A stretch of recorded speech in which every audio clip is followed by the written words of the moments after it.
But firstly, my first question is for you, Robert. What was it like when you found out that you were going to be a cult leader? What was your initial reaction to that? Um, I was delighted because I thought, nice one. I've got a practice run before the real thing. You know what I mean? That's why I'm growing the hair out. You can't have a cult with short hair. It just doesn't work. Just like it's like having a talk show with no plants. That's true. That's true. That is true.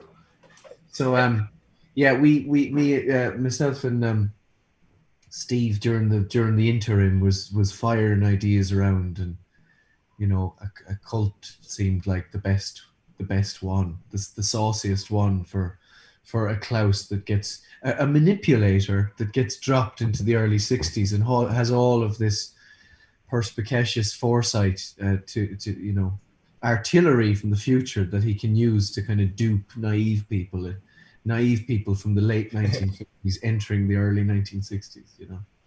For sure. And Justin, for you, this season we see you interacting more with the cast, more with Klaus, and getting to do more things. So what was that like, just coming back for this season and knowing you're going to have a major role? I don't want to talk about spoilers, but just in general, you'd have more things to do.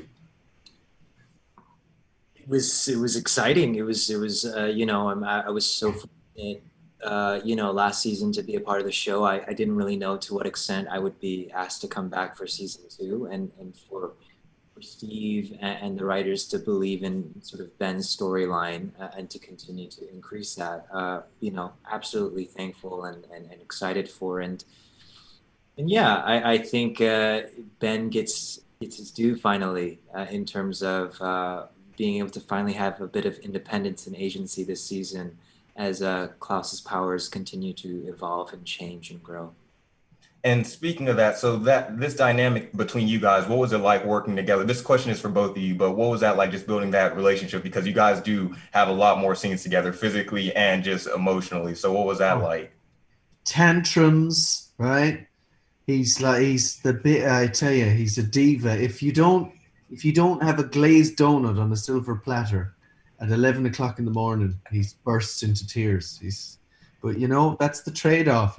That's and you get the talent, you get all the hang-ups as well. You know what I mean? Talk about projecting. No, no, but it was always great crack, and it's been very, very effortless from day one with myself and Justin Min. We've been very, very lucky to have someone to argue with, so fun, who's so fun and so easy breezy, and such a very, very great tennis player.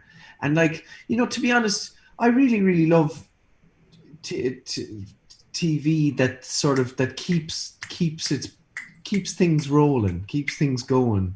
I sometimes think, not on our show, in fairness, but sometimes some things I watch, sometimes I see actors taking lots of like middle distance pauses and sighs and stuff, and basically dropping their cues, which in theater is a mortal sin, unless there's a reason for it. You pick up the cue at the end of that line, you say your line, and that's because there's people listening, there's people as an audience. And that's what's great about me and Justin, is that it's just a very organic tennis, and we bounce off each other really easily. So it's Well, I'm great. getting the I'm getting the wrap up sign, so I just want to say thank you guys so much for sitting down and talking with me. Absolutely love season two, and thank you guys, and thank you, Justin, for interacting with fans on social media. They are crazy, and you put up with them, so you're crazy. Thank you, man. Talk to you, Justin. Nice one, You, Dorian. you guys have a great day. Peace Yeah, man. out. All the best.